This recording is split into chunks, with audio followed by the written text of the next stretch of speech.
في أحد أركان العنبر يقف عم رشدان حاملا على رأسه طاجن سته، ممسكا بهاتفه الخلوي ويهمس بصوت حزين: الحقني يا دكتور، الفراخ بتموت. يخيم الصمت على الطبيب ثم يسأله بتعجب: خير يا عم رشدان، حصل ايه؟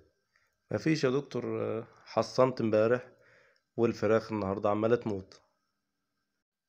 هنا الدكتور يبدأ يفكر ويسأله: طب الفراخ كان شكلها عامل ايه قبل التحصين؟ كانت بتاكل كويس، بتشرب كويس، حيويتها كويسة، كان في نافق، الشكل كان عامل ازاي؟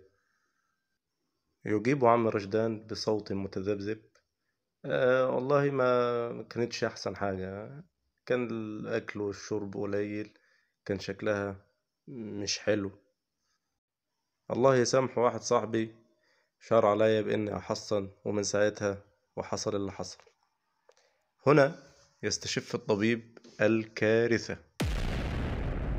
العبرة: إياك تحصن فراخك إلا لو كانت سليمة 100%، إلا في بعض الحالات بنعمل تحصين اضطراري، وده لازم يكون تحت إشراف طبيب.